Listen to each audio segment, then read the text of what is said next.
ओम श्री परमात्मने नमः। ओम श्री ओम श्री परमात्मने परमात्मने नमः। नमः। अथ योग दर्शन। अथ योग अथ दर्शन। योगदर्शन। ओम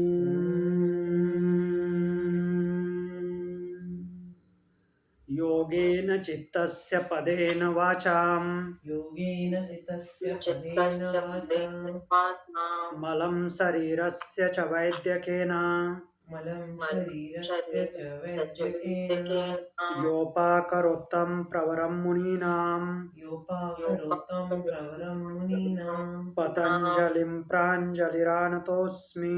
पतञ्जलिं प्राञ्जलिरानतोऽस्मि। प्राञ्जलिरानतोऽस्मि। ओम शांति शांति शांति।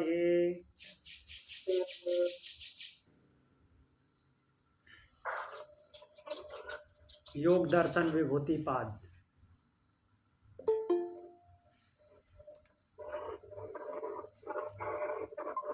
योग दर्शन विभूति पाद, इसमें हम 22 नंबर सूत्र तक रिवीजन कर लिए थे। अब उससे आगे चलते हैं। 23 नंबर सूत्र क्या बोलता है? 22 नंबर देखा था हमने। सोपक्रमम निरूप क्रमम च कर्म तत्संयमाद परांत ज्ञानम अरिष्टेभ्यो वा। मृत्यु के ज्ञान की बात कर रहा था ये सूत्र, कि जो कर्म संस्कार अपना परिणाम भोग देना शुरू कर दिए हैं वो, और प्लस जो संचित हैं वो, उनके बारे में जब साधक जान जाता है तो उसे क्या होता है? मृत्यु का ज्ञान हो जाता है। और दूसरा रीजन क्या है? या अरिष्ट मीन्स बहुत सारी अनहोनियां हो रही होती हैं तो भी उसको मृत्यु का ज्ञान हो जाता है। इसके आगे बढ़ते हैं। मैत्र्यादिषु बलानि, मैत्री आदि में संयम करने से उन चीज़ों की शक्ति प्राप्त हो, उन भावों की शक्ति प्राप्त होती है, बल प्राप्त होता है। मैत्र्यादिषु, मैत्री आदि। तो अब इसको कहाँ से लेंगे कि मैत्री और उसके साथ आदि जो जुड़ा हुआ उस आदि में क्या क्या है? तो इसको हम पहले अध्याय से उठाते हैं। मैत्री करुणा मुदितोपेक्षा, इन चारों के भाव से भावित होने पर इनमें संयम करने से उनकी शक्ति प्राप्त होती है। मीन्स इंटरनल स्ट्रेंथ की बात हो रही है। मैत्री में संयम करने से मित्रता की शक्ति और पुष्ट होती है मित्रता। करुणा में मैत्री करुणा मुदितोपेक्षा, करुणा में संयम करने से करुणा और पुष्ट होगी। और मुदिता में संयम करने से मुदिता अर्थात प्रसन्नता की भावना और प्रबल होगी। और उपेक्षा में संयम करने से उपेक्षा का भाव और प्रबल होगा। तो इस तरह से मैत्र्यादिषु बलानि मीन्स मैत्री आदि में संयम करने से उनका बल प्राप्त होता है। बलेषु हस्ति बलादीनि, अगला सूत्र बोलते हैं। हस्ति बलादीनि, फिर इसमें आदीनि आया है। आदि मीन्स हाथी क्या है? जानवर। तो हाथी और उसके जैसे और जानवरों में संयम करने से उनकी शक्ति का आभास होता है या उनकी शक्तियां प्राप्त होती हैं। संयम करने मतलब कि उन पे एकाग्र होने से आपकी मसल मेमोरी भी उतनी वैसी ही डेवलप होती है।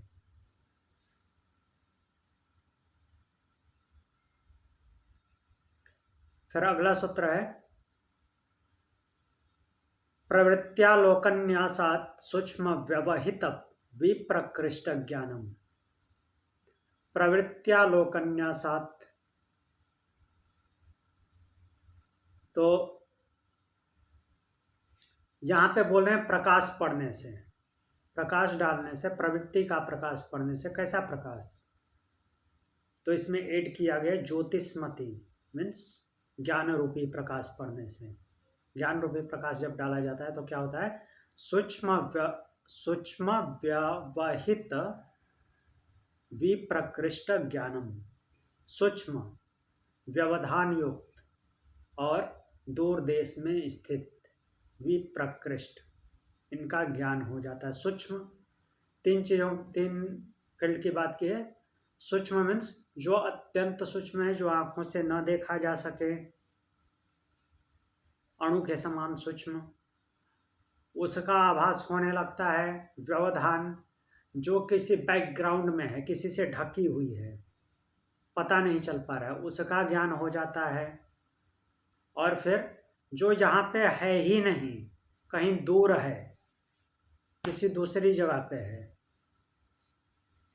किसी दूसरे लोक में है, मीन्स किसी दूसरे पिंड पे है, या यहाँ पे भी किसी दूसरे देश, दूसरे शहर, दूसरे राज्य, इस तरह से वो कोई वस्तु है या कुछ भी है, तो उसका भी साधक को ज्ञान हो जाता है। कब? जब उस पर ज्योतिषमती उसकी जो बुद्धि होती है ज्योतिषमती प्रवृत्ति वाली होती है, अर्थात ज्ञान का प्रकाश जब होता है तब अत्यंत सूक्ष्म वस्तु भी प्रकट हो जाती है, जो व्यवधान में है, अर्थात परोक्ष रूप में प्रत्यक्ष नहीं है, कहीं धूल मिट्टी में पड़ी हुई है, या फिर किसी बैकग्राउंड में है, उसका ज्ञान हो जाता है। और जो इधर है ही नहीं, कहीं दूसरी जगह पे है, उसका भी उसको ज्ञान हो जाता है।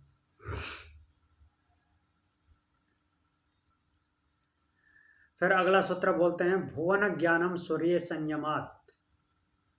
सूर्य पर संयम करने से, सूर्य पर संयम करने से भुवन ज्ञान मीन्स अलग अलग पिंडों का ज्ञान हो जाता है।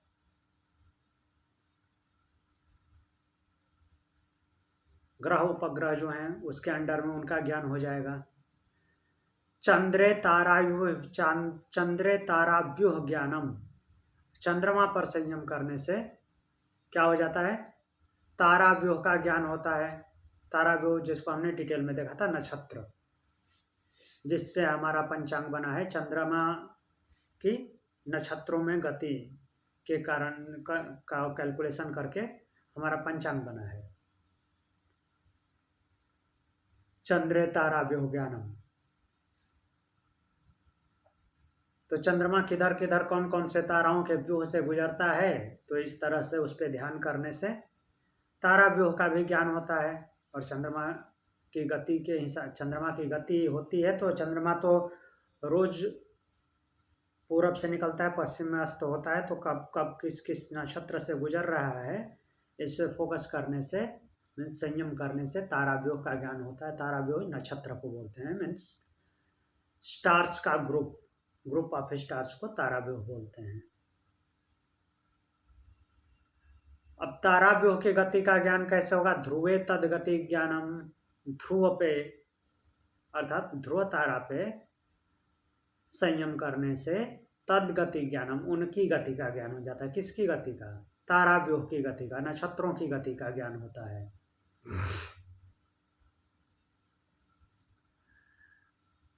नाभि चक्रे कायव्यूह ज्ञानम, नाभि चक्र मणिपुर चक्र पे संयम करने से कायव्यूह ज्ञानम, शरीर की संरचना का ज्ञान होता है।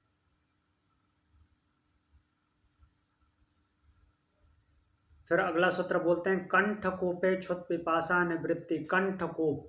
कंठकोप पे संयम करने से, अर्थात विशुद्धि चक्र में संयम करने से क्षुत पिपासा निवृत्ति, क्षुधा और पिपासा अर्थात भूख और प्यास से निवृत्ति हो जाती है। भूख और प्यास नहीं लगती। फिर अगला सूत्र बोलते हैं, कूर्मनाड्याम स्थैर्यम। कूर्मनाड़ी पे संयम करने से, कूर्मनाड़ी हमने देखा था कहाँ? हृदय क्षेत्र से लेकर के ऊपर तक कूर्मनाड़ी काम करती है, स्पेशली इस भाग में, जिसमें हमारी आंखों का झपकना, पलकों का झपकना और ऊपर उठना, ये कूर्मनाड़ी में जो वायु प्रवाहित होती है उसका ही कार्य है। तो इस पे संयम करने से स्थिरता आती है। फिर बोलते हैं कि मूर्ध ज्योतिषी सिद्ध दर्शनम, मूर्धा में संयम करने, मूर्धा की ज्योति अर्थात मूर्धा में जो, मूर्धा बोलते हैं मस्तिष्क को, तो इसमें इसके ज्ञान पे अर्थात बुद्धि पे संयम करने से सिद्धों के दर्शन होते हैं, अर्थात जिस विधि से सिद्धियां प्राप्त किए हैं लोग उसका ज्ञान होता है।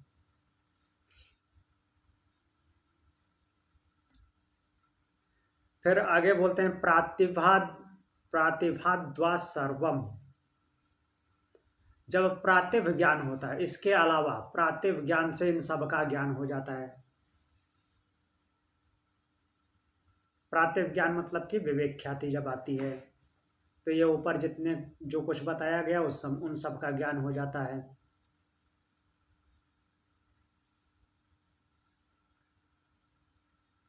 फिर 34 नंबर सूत्र बोलते हैं, हृदय चित्त संवित्त। हृदय में संयम करने से, सेम मूर्धा ज्योति की तरह ही हृदय में संयम करने से चित्त संवित्त, चित्त के स्वरूप का ज्ञान हो जाता है कि कौन कौन से वृत्तियां उठ रही हैं और समाप्त हो रही हैं, अर्थात वृत्तियां आ रही हैं उनका पता चल जा रहा है कि क्या क्या क्या घटित हो रहा है, क्या क्या सोच चल रही है। फिर 35 नंबर सूत्र बोलते हैं, सत्व पुरुषयोरत्यंता संकीर्णयोः प्रत्यया विशेषो भोगः परार्थात् स्वार्थ संयमात् तत्पुरुष ज्ञानम। सत्व मीन्स बुद्धि और पुरुष आत्मा, ये जो दोनों हैं, दोनों भिन्न हैं, अलग अलग इनका अस्तित्व है, बट क्या होता है, इन दोनों की प्रत्यया विशेष, प्रत्यय अविशेष मीन्स जो ज्ञान है वो अविशेष है, भोग वही भोग है, अर्थात जो इनके सेपरेशन का ज्ञान नहीं होता, जब परार्थात स्वार्थ संयमात, परार्थ प्रतीति से भिन्न जो स्वार्थ प्रतीति है उसमें संयम करने से पुरुष ज्ञानम, पुरुष का ज्ञान हो जाता है। तो यहाँ पे क्या है, इसको ऐसे समझते हैं, प्रकृति और पुरुष का मिश्रण है जिससे ये सब कुछ एक जैसा दिखता है। अब जब इसमें संयम कर लेंगे प्रत्यय अविशेष, तो अविशेष किसे बोलते हैं, अविशेष बोलते हैं पंचतन मात्राएं और अहंकार। तो इस पे जब संयम हो जाएगा तो परार्थ स्वार्थ संयमात, परार्थ प्रतीति से जो सर्वथा जो स्वार्थ प्रतीति है उनमें संयम करने से क्या हो जाएगा, दोनों का अलग अलग ज्ञान हो जाएगा, मीन्स पुरुष अलग है, प्रकृति अलग है।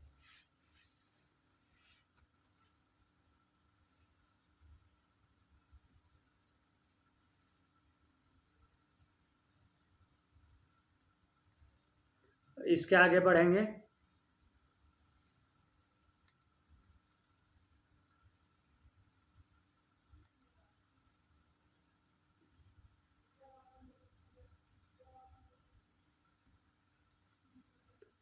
अगला सूत्र बोलते हैं, तथा प्रातिभ श्रावण वेदना दर्शा स्वाद वार्ता जायन्ते।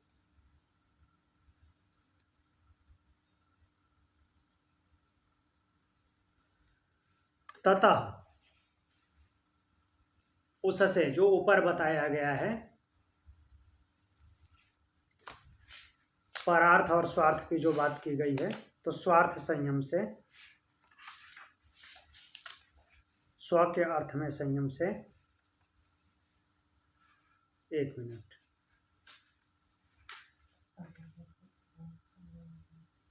हाँ, प्रातिभ श्रावण वेदना दर्शा स्वाद वार्ता जायन्ते। प्रातिभ श्रावण वेदन आदर्श आस्वाद और वार्ता, ये 6 सिद्धियां प्रकट होती हैं। प्रातिभ जो हमने अभी देखा था थोड़ी देर पहले, प्रातिभ ज्ञान अर्थात बुद्धि, श्रावण, वेदन, श्रावण मीन्स सुनने की शक्ति, वेदन, वेदन जो है स्पर्श की शक्ति, और आदर्श, आदर्श मीन्स देखना, रूप, आस्वाद, चखना, रस का आस्वाद करना, वार्ता, वार्ता यहाँ पे बातचीत नहीं है, वार्ता मतलब गंध। तो ये जो 6 सिद्धियां हैं, सिद्धियां क्यों बोला जा रहा है, इनकी सुपीरियरिटी मीन्स सुपीरियर लेवल पे ये नॉलेज हो जाता है, ये अपनी चरम अवस्था में आ जाती हैं। बुद्धि, सुनने की शक्ति, स्पर्श करने की शक्ति, देखने की शक्ति, स्वाद चखने की शक्ति और सूंघने की शक्ति, ये अपने हाईएस्ट लेवल पे पहुंची जाती हैं।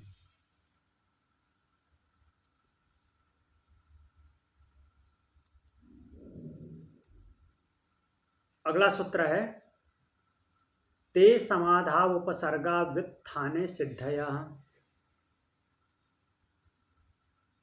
ये जो ऊपर 6 सिद्धियां बताई गई वे क्या हैं, समाधौ, समाधि की सिद्धि में, उपसर्गा बाधा है, व्युत्थाने सिद्धया, और व्युत्थाने उत्थान में, सिद्धया सिद्धियां हैं। कहने का तात्पर्य क्या है कि आगे बढ़ने में तो ये सिद्धियां हैं, ठीक है, लेकिन समाधि की पराकाष्ठा में पहुंचने में अगर यहाँ पे रुक गए तो ये बाधा बन जाएगी।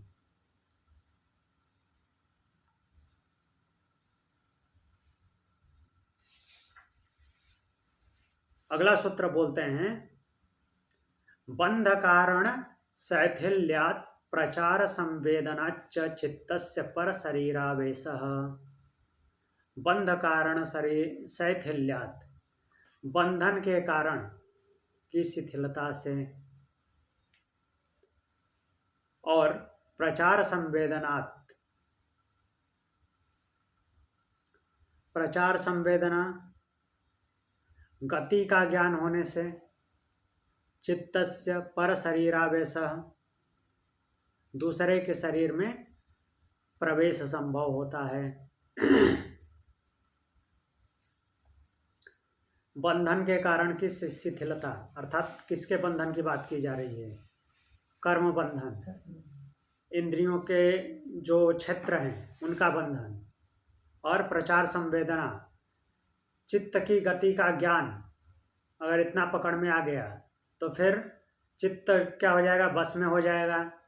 बस में हो जाएगा तो चित्त को जब कंट्रोल कर लिए तो दूसरे के शरीर में प्रवेश संभव हो जाता है, मीन्स दूसरे के चित्त के बारे में जान सकते हैं।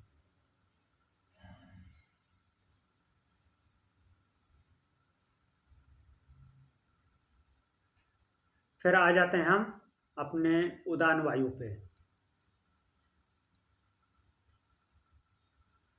उदान जया जलपंक कंटकादि स्वसंग उत्क्रांतिश्च।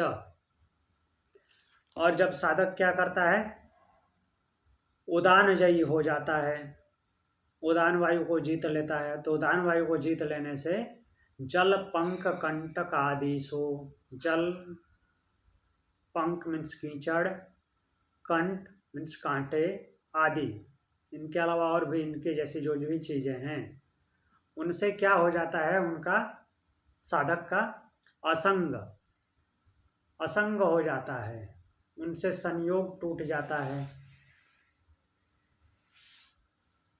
मीन्स ये चीज़ें उसको अब परेशान नहीं करती। कांटा चुभेगा, कीचड़ में धंस जाऊंगा या अंदर चला जाऊंगा, पानी में डूब जाऊंगा, इस तरह की थॉट्स उसके विचार में नहीं आते जब उदानजयी हो जाता है। और उत्क्रांति, ऊर्ध्वगामी हो जाता है, ऊर्ध्वगति करता है। इसका अगला सूत्र है समान जया ज्वलनम। जब समान वायु पे विजय प्राप्त कर लेता है साधक तो क्या होता है, समान वायु पे विजय प्राप्त कर लेने से ज्वलनम, शरीर जो है दीप्तिमान हो जाता है, ज्योति उत्पन्न हो जाती है। कहने का मतलब ये है कि वो ज्योतिर्मय हो जाता है, प्रकाशवान हो जाता है, काया दीप्त हो जाती है उसकी। तो समान वायु का जगह कहाँ है, उसकी लोकेशन कहाँ है समान वायु की, बताइए। जनरल पैराग्राफ और पेट के पास ना, चेस्ट के ऊपर तो प्राण है यहाँ, और नीचे अपान, और ये बीच में समान। हाँ, चेस्ट और नाभि के बीच का एरिया मीन्स जो ये पैनक्रियाज से संबंध रखता है, पैनक्रियाज स्टमक, इस एरिया में समान वायु का स्थान है, जो भोजन पकाने का काम करता है। और उदान का स्थान कहाँ है, यहाँ नासिका से ऊपर मस्तिष्क। हाँ, और भी जगहों पे है बट यहाँ पे मुख्य रूप से है।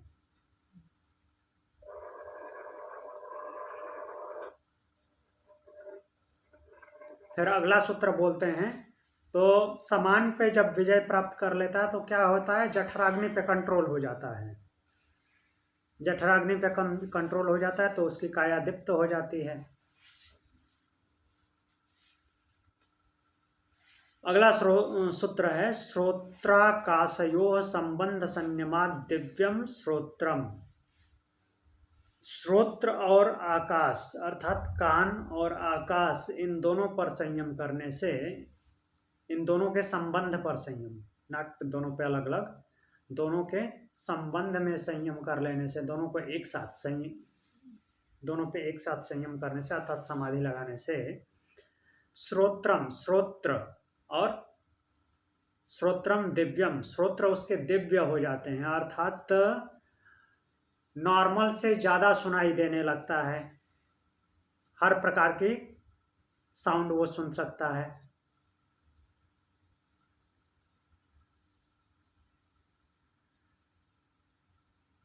फिर 42 नंबर सूत्र बोलते हैं। सर एक मिनट, हाँ जी, ये जो 36 नंबर का सूत्र है, इसमें ऑलरेडी श्रवण का आया है ना? 36 नंबर, हाँ हाँ, उसमें आया है। पर इस सिद्धि को फिर से ऋषि ने डाला है सूत्र में, तो ये कुछ विशेष है क्या इस सिद्धि का मतलब? इसमें क्या है कि इसमें 36 नंबर सूत्र में कंबाइंडली सभी बुद्धि और 5 ज्ञानेंद्रियों के बारे में बताया है। सारे 5 ज्ञानेंद्रियों की शक्ति दिव्य हो जाती है, इंक्लूडिंग बुद्धि। और यहाँ पे आकाश से उसका रिलेशन जोड़ रहा है यह सूत्र, जो अगला सूत्र है। आकाश की तन्मात्रा शब्द है और श्रोत्र का विषय क्या है, शब्द है। तो इन दोनों पे साथ में एक साथ संयम करने से श्रवण शक्ति दिव्य हो जाती है, यहाँ पे ये बोला गया है। यहाँ पे भी वो संबंध बन रहा है। विशेष का मतलब कि बाकी इंद्रियों से विशेष है ऐसा नहीं बोलेंगे, मीन्स आकाश का जो तन्मात्रा है वही कान का विषय है, और इनमें दोनों में एक साथ संयम करने से सेम वो दिव्यता उत्पन्न होती है, मीन्स तो श्रवण दूसरे शक्ति। इंद्रियों में जो दिव्यता आई है वो भी तन्मात्राओं का उसका कनेक्शन होगा ही ना? हाँ होगा, बट यहाँ पे सूत्र नहीं है। अब कोई ज़रूरी नहीं है ना कि हर चीज़ का वो एक्सप्लेनेशन देते रहे, जैसे कि जो नहीं वाइज नहीं, मुझे लगा ये कुछ विशेष सिद्धि है क्या, ऐसे मुझे लगा, तो इसीलिए पूछा। अच्छा, मतलब ये कुछ सेपरेट करके उन्होंने बताया ना, तो इसमें कुछ एक्स्ट्रा विशेष है क्या ऐसे? नहीं, एक्चुअली यहाँ पे आकाश की सिद्धि पे फोकस कर रहे हैं। आकाश के साथ संबंध जोड़ने से क्या हो रहा है, क्योंकि अगला सूत्र जो बोल रहे हैं वो काय आकाश बोल रहे हैं, तो सीधे सीधे समझ आ रहा है कि आकाश पे फोकस कर रहे हैं। अच्छा, हाँ, इंद्रियों पे फोकस, स्पेशली इंद्रियों पे फोकस ना करके यहाँ पे फोकस आकाश पे है। कि आकाश के संयोग में आने से किस किस की शक्ति में वृद्धि होती है। इंद्रियों पे फोकस करते हैं तो सभी लाइक काया को पृथ्वी से जोड़ते हैं। नहीं, काया को पृथ्वी से नहीं, उसको गंध जो श्रोत्र ये घ्राण है, घ्राण को पृथ्वी से जोड़ते हैं।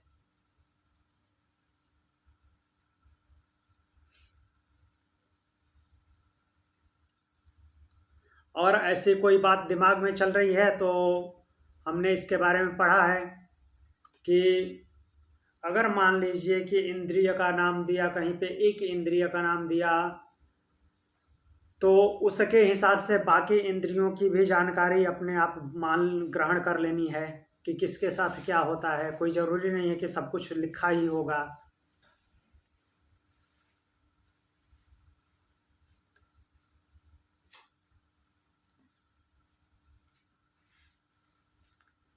अब अगला सूत्र बोलते हैं, कायाकाशयो संबंध संयमाल लघु तूल समापत्ते चाकाश गमनम।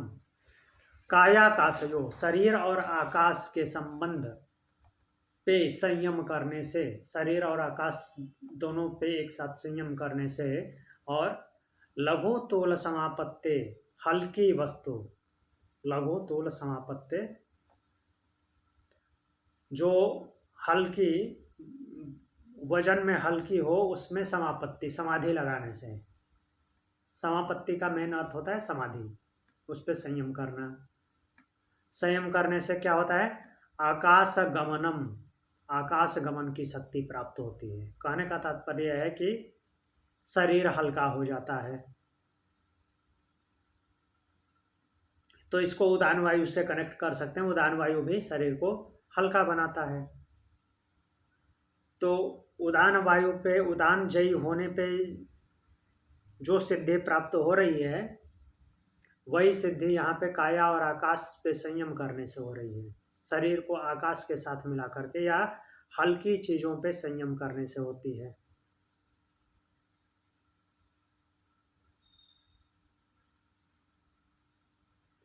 अगला सूत्र है,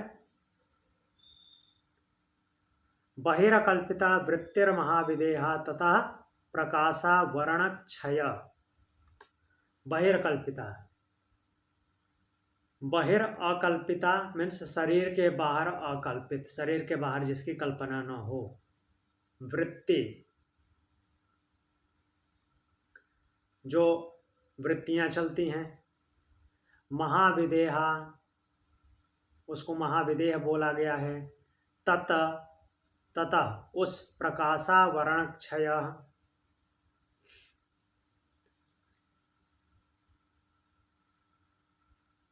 तो इसके लिए बोला गया है। देखिए एक बार देखते हैं क्या बोल रहे हैं। बहिरकल्पिता जो बाहर अकल्पित है, शरीर के बाहर अकल्पित वृत्ति जो है वो क्या है? महाविदेह है। और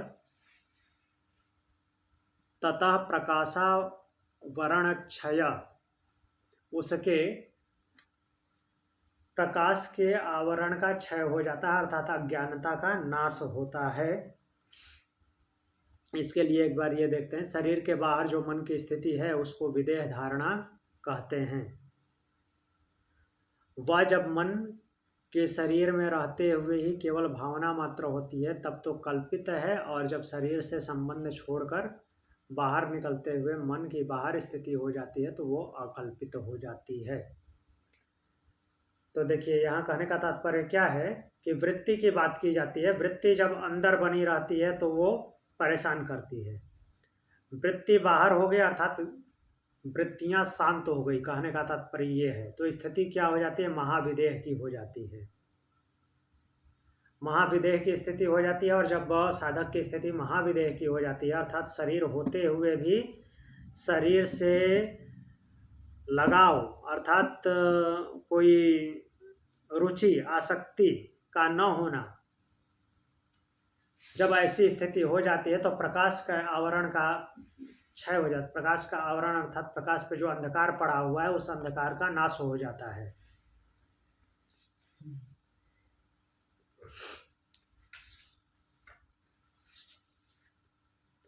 अगला सूत्र बोलते हैं, स्थूल स्वरूप सूक्ष्मान्वयार्थवत्व संयमाद भूतजया, भूतजय की बात कर रहे हैं, पंच महाभूतों पे विजय।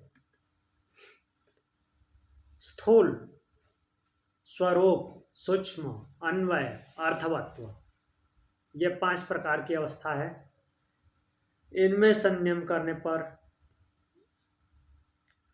तो स्थूल जो कुछ भी दिखती हैं, प्रतीत तो होती हैं, दिखती नहीं भी हैं तो ऐसा होने जैसा, मीन्स फिजिकली होने जैसा प्रतीत होती हैं, वो सब कुछ स्थूल में काउंट होता है। स्वरूप तो देखिए स्थूल में क्या आता है, स्थूल में आता है इंद्रियों के विषय, 5 जो ज्ञान इंद्रियां हैं उनके विषय। सूक्ष्म में क्या आएंगे, स्थूल, फिर स्वरूप, स्वरूप में पंचमहाभूत, रूप उनका दिख रहा है।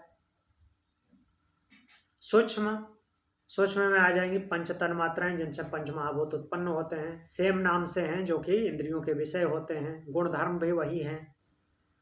अन्वय, अन्वय किसे बोलते हैं, गुण सत्वरजतम जिनकी वजह से भूतों में फंक्शन होता है। और अर्थवत्व, इनका होने का कारण क्या है, भोग और अपवर्ग, भोग करना और भोग करते हुए मुक्त होना। तो ये 5 प्रकार की अवस्था होती है। 5 अवस्थाओं में संयम करने से प्राणी क्या हो जाता है, साधक भूतजयी हो जाता है, 5 भूतों पे विजय प्राप्त कर लेता है, अर्थात 5 भूत उसके कंट्रोल में आ जाते हैं, पृथ्वी अग्नि वायु जल और आकाश। अब ये भूतजयी हो जाएगा तो फिर आगे क्या घटित होगा, ततो अणिमादि प्रादुर्भाव काय संपत्त धर्मान अभिघातश्च। तो जब भूतजयी हो जाएगा तो अणिमा आदि सिद्धियों का प्रादुर्भाव हो जाएगा, मीन्स अपने आप अणिमा आदि सिद्धियां आएंगी। और फिर और क्या होगा, काय संपत्त, काय संपदा प्राप्त होगी, काया की सिद्धि प्राप्त होगी। काय संपत्ति के बारे में अगले सूत्र में आएगा। और क्या बोल रहे हैं, धर्मा न विघातश्च, और उनके धर्मों का अभिघात नहीं होगा, अर्थात उनके धर्मों की चोट नहीं लगेगी। अर्थात इनके जो परिणाम होते हैं, किसके, पंच महाभूतों के, पंच महाभूत के जो परिणाम होते हैं, रिजल्ट होते हैं, जो वो प्रभाव दिखाते हैं अपना, उनकी चोट नहीं लगेगी साधक को। तो ये अणिमा आदि सिद्धियां कौन है, तो इसको हमने देखा था डिटेल में। अणिमा जिसमें जो है साधक अपने आप को सूक्ष्मता में लेकर चला जाता है, अणु के समान छोटा, लघिमा हल्का कर लेता है, महिमा मीन्स बड़ा कर लेता है, बड़े आकार में हो जाता है, गरिमा भारी हो जाता है, प्राप्ति जो इच्छा करता है उसकी प्राप्ति होती है, और प्रकाम्य, प्रकाम्य प्राप्ति का अगला स्तर है, जो भी इच्छा हुई है वो बिना रुकावट प्राप्त हो जाता है। वशित्व, 5 भूत उनके उसके वश में होते हैं, 5 भूत 5 इंद्रियां ये सब उसके वश में होते हैं। और ईशित्व, सब पे स्वामीपने की भावना हो जाती है, सब पे स्वामीपने की भावना मतलब कि अपने आप पे, ये इंद्रियां प्राण और इंद्रियों के विषय, इन सब पे उसका ईशित्व हो जाता है, स्वामीपना हो जाता है।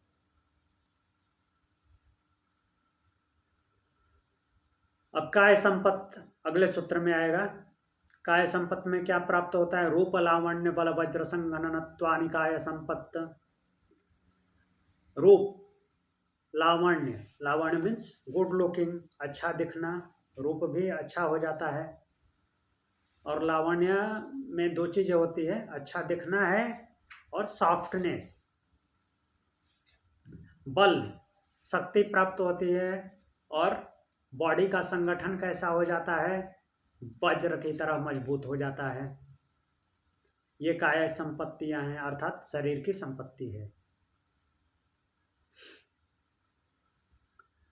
अगला सूत्र है ग्रहण स्वरूपास्मितान्वयर्थवत्व संयमादिंद्रिय जय।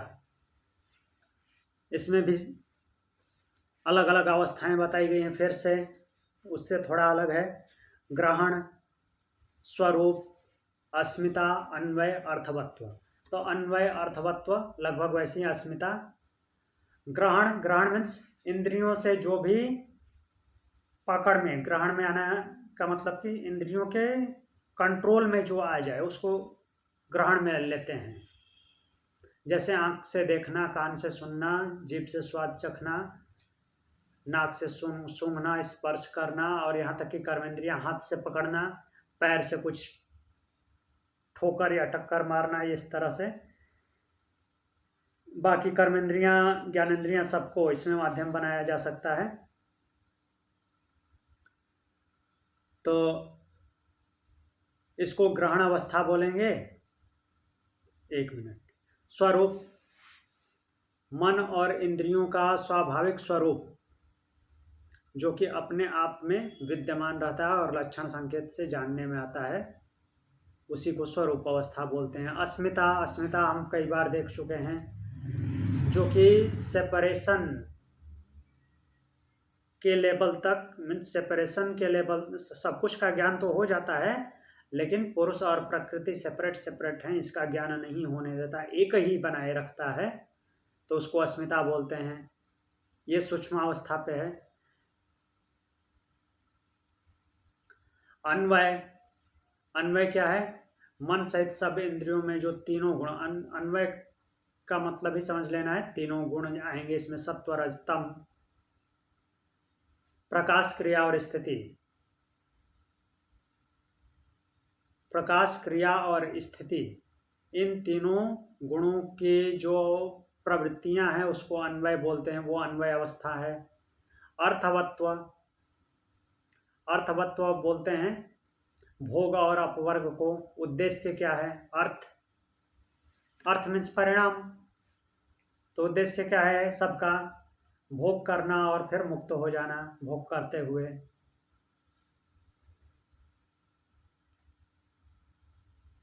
तो सूत्र को फिर से देख लेते हैं। ग्रहण स्वरूपा स्मिता अन्वय अर्थवत्व संयमादिंद्रिय जय।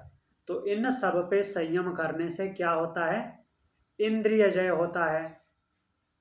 क्योंकि मुख्य विषय क्या है? इंद्रियों का विषय ग्रहण करना, और बाकी भी रिलेशन इंद्रियों से ही होकर के जा रहा है,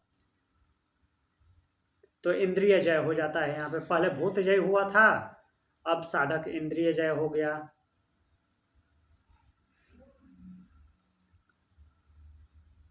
इंद्रिय जय होने के बाद 48 नंबर सूत्र पे चलते हैं।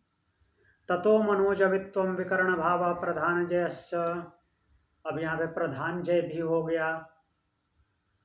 जब इंद्रिय जय हो जाएगा तो क्या हो जाएगा?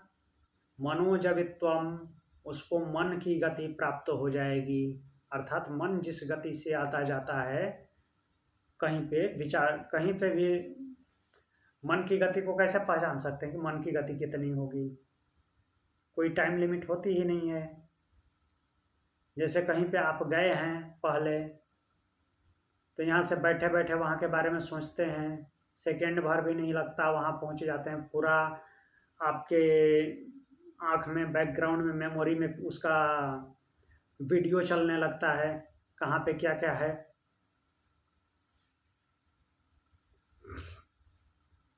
ततो मनोजवित्वम, तो उसकी गति जो है मन के सदृश से हो जाती है। विकरण भाव, और वो क्या करता है? शरीर के बिना ही, तो मन की गति शरीर के बिना ही होती है, शरीर से थोड़ी होती है।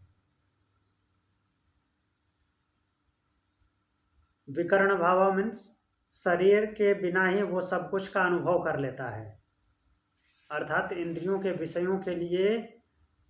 विषयों को समझने के लिए उसको अब शरीर की जरूरत नहीं होती, बिना शरीर के ही अनुभव कर सकता है। और ऐसा होने पे वो क्या हो जाता है? प्रधान जय, प्रकृति पे विजय प्राप्त कर लेता है।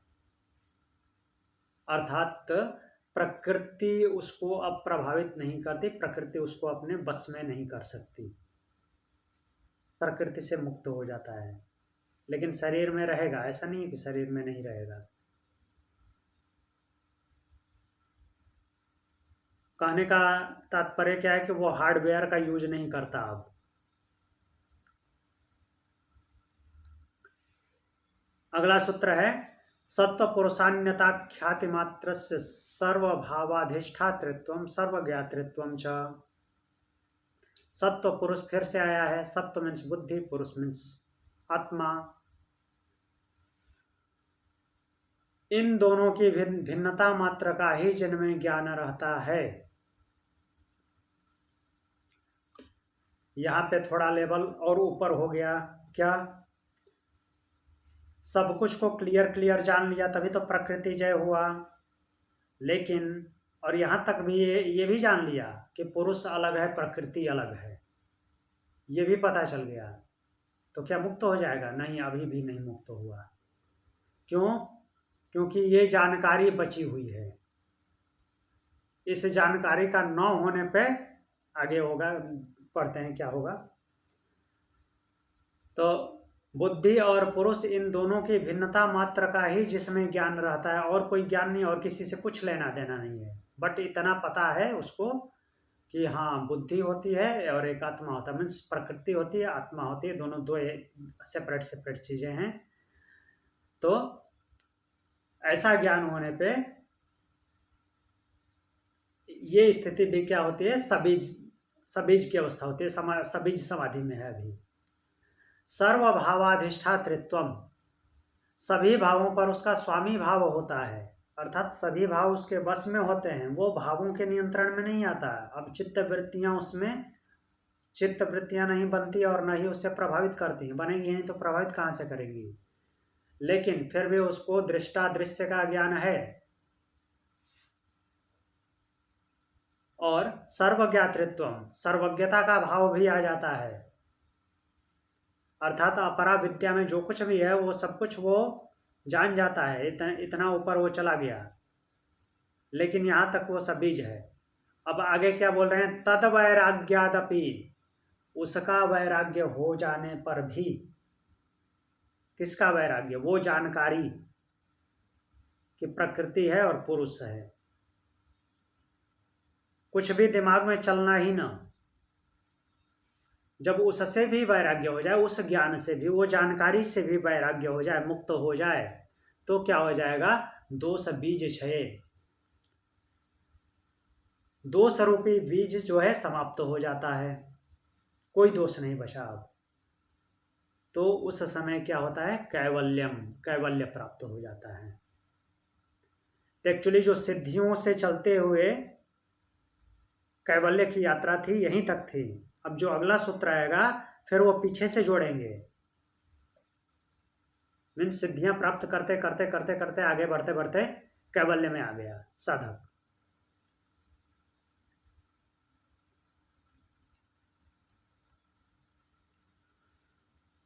अब अगला सूत्र है स्थान्युपनिमंत्रणे संगस्मयाकरणम पुनरअनिष्ट प्रसंगात। स्थान्योपनिमंत्रणे अर्थात क्या बोल रहे हैं कि स्थानी उपनिमंत्रणे, जब आगे बढ़ रहे होते हैं तो वहां पे बुलावा आता है। बुलावा किनका? जो हायर लेवल की चीजें होती हैं प्रकृति में या आपके अंदर, तो वो भी सब कुछ प्रकृति ही है। तो यहाँ पे लोकपाल देवता ऐसे लिख दिया है, थोड़ा सा पौराणिक भाषा में लिखा हुआ है, बट कहने का तात्पर्य है स्थानीय उपनिमंत्रण है। जो कुछ भी श्रेष्ठ चीजें हैं वो आपको अपनी तरफ आकर्षित करती हैं। आकर्षित करेंगे तो क्या होगा? करणम। तो यहाँ पे चेतावनी दे रहे हैं महर्षि पतंजलि कि उनका जो है संग नहीं करना चाहिए, और न ही उनके होने का अभिमान करना चाहिए कि मेरे पास ये चीज है। अगर ऐसा हुआ अगर उसमें आसक्ति बनी या फिर उनके होने का अभिमान हुआ तो क्या होगा, पुनरअनिष्ट प्रसंगात, फिर से अनिष्ट का प्रसंग हो जाएगा। ठीक।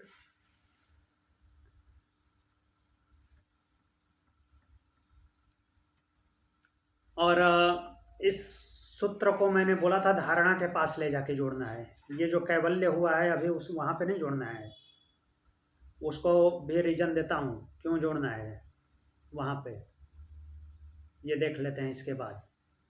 क्षण तत्क्रमयो संयमाद विवेकजम ज्ञानम।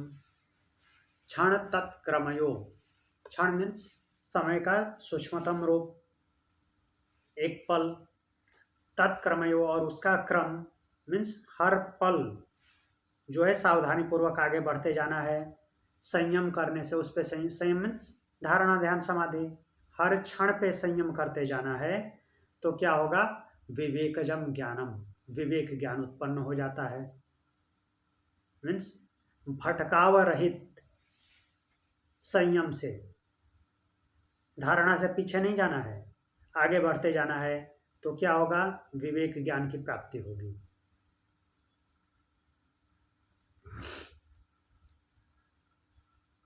फिर 53वां सूत्र बोलते हैं जाति लक्षण देशरण्यतान वच्छेदातुल्य योस्ततः प्रतिपत्ति।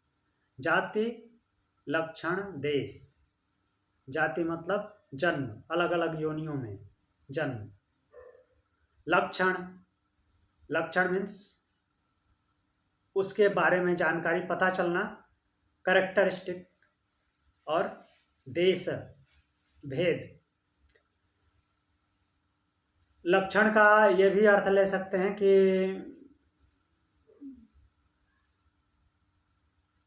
एक ही तरह की चीज़ें अलग अलग जगह से लाना और उसके बारे में पहचान कर पाना कि हाँ ये चीज़ जो है यहाँ इसमें, और दूसरी जो कि सेम कैटेगरी की है, जो साधक होगा वो पहचान लेगा कि हाँ इन दोनों में अंतर है, जो सूक्ष्म अंतर रहता है वो पहचान लेता है। देश भेद मीन्स जगह के भेद से, देश मीन्स जगह होता है। अन्यतान्वच्छेदात, तो बोल रहे हैं कि जाति लक्षण और देश भेद से भेद नहीं किया जा सकता, इस कारण तुल्यो, जो दो वस्तुएं तुल्य एक जैसी प्रतीत होती है, उनके भेद की प्रतिपत्ति उपलब्धि ततः वह है, क्या है, विवेक ज्ञान। विवेक ज्ञान से जो नॉर्मली मीन्स जब विवेक ज्ञान नहीं होता है तो नॉर्मली एक जैसी चीज़ें दिखने वाली, एक कैटेगरी की चीज़ें, एक ही समान मीन्स एक ही प्रकृति की जो होती हैं, उनको क्या होता है कि सेपरेट बताया नहीं जा सकता कि हाँ इसमें क्या भिन्नता है। बट जो साधक होता है जिसको विवेक की ख्याति होती है उसमें वो अंतर कर देता है, बता देता है कि हाँ क्या डिफरेंस है।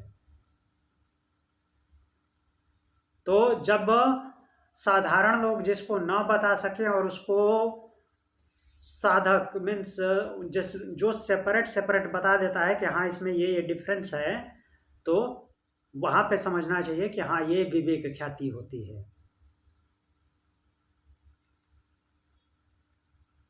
जो कि एक जैसे दिखने वाली चीज़ों में भी अंतर बता देता है।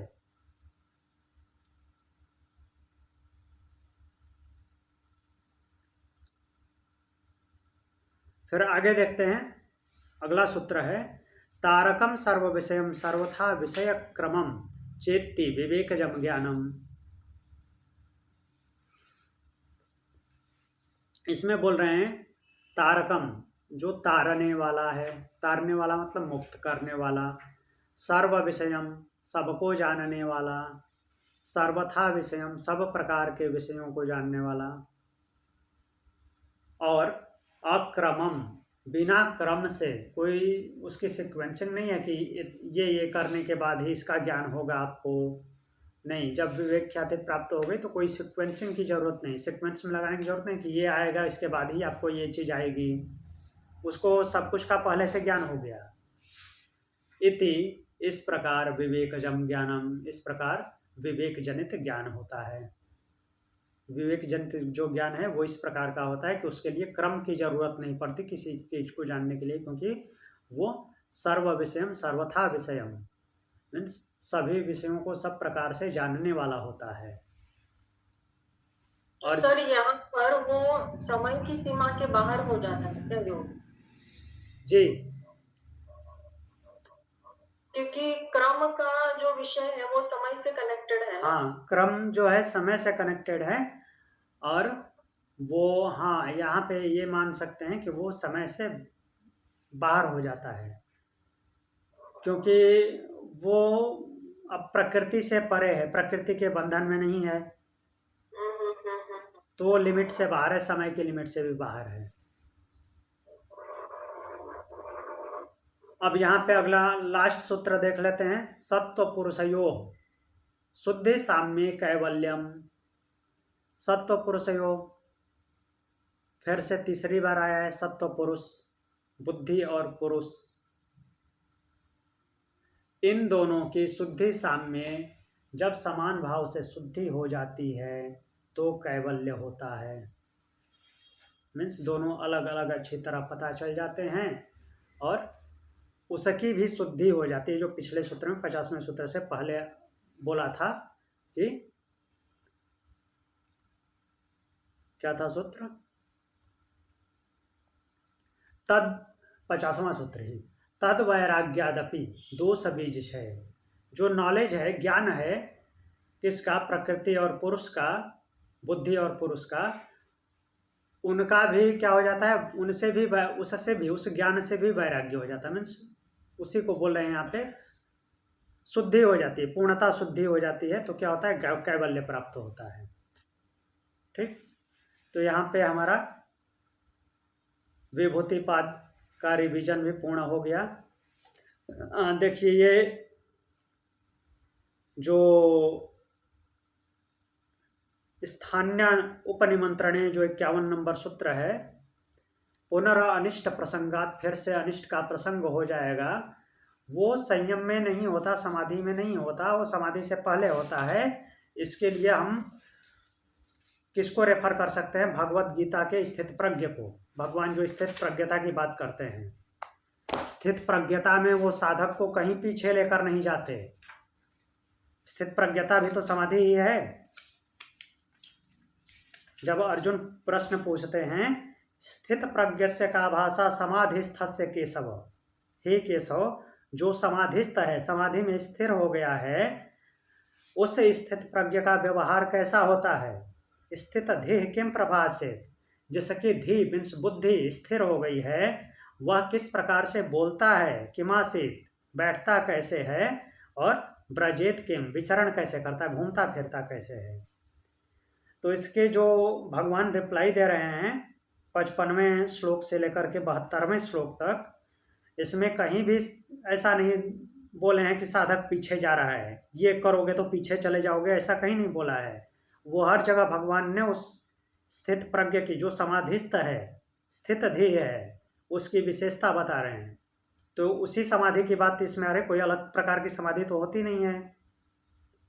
तो वहाँ पे भी साधक कहीं पीछे नहीं जा रहा है। हाँ, एक दो सूत्र जो आया है वो उसके लिए आया है जो समाधिस्थ नहीं है। जैसे ध्यायतो विषयाना पुंसा संगस्ते सुपजायते, संगात संजायते कामा कामात क्रोधो अभिजायते, ये समाधि से पहले की अवस्था की बात है।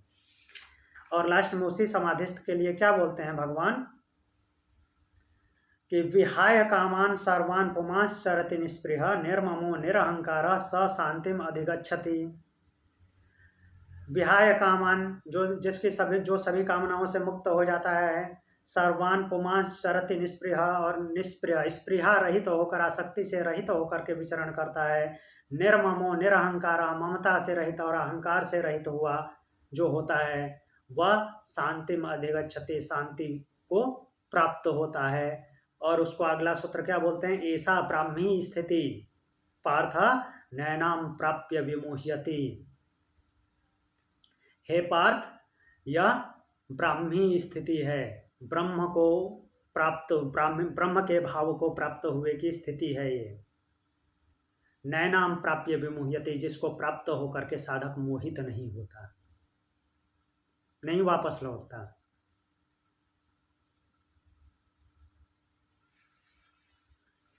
ठीक है, तो आज के लिए इतना ही। और कुछ पूछना है? सर भूत जय और इंद्रिय जय के बारे में बताइए ना, मतलब थोड़ा और डिफरेंस। भूत जय मतलब 5 महाभूतों पे विजय। जो 5 महाभूतों के क्षेत्र हैं, जैसे जिनके जो इसके गुणधर्म हैं, उससे वो प्रभावित नहीं होता। जैसे जल का गुण क्या है? जल का गुणधर्म क्या है? रस। डूबेगा नहीं, वो आग से जलेगा नहीं। हाँ, मतलब उसको नुकसान नहीं होगा तत्वों से। हाँ, ओके। और इंद्रिय जय, ठीक है, ये तो। हाँ, इंद्रिय जय, इंद्रिय के विषय आपको मालूम है, उसके बंधन उसके कंट्रोल में नहीं आता। इंद्रियों के विषय, मतलब इंद्रिय जय जो है वो इंद्रियों के विषयों से प्रभावित नहीं होगा, और ये 5 तत्वों से उसको नुकसान नहीं होगा, ऐसा नहीं। प्रभावित और नुकसान ऐसा नहीं है कि अपना हाथ वो आग में डालेगा तो आग जलेगा नहीं। ये तो नेगेटिविटी हो गई ना फिर। नहीं, वैसा नहीं। हाँ। मतलब जय, एक मिनट। जय मतलब कि विजय प्राप्त करना। विजय प्राप्त करना इन द सेंस कि उसका सदुपयोग करेगा, वो सही तरीके से प्रयोग करेगा।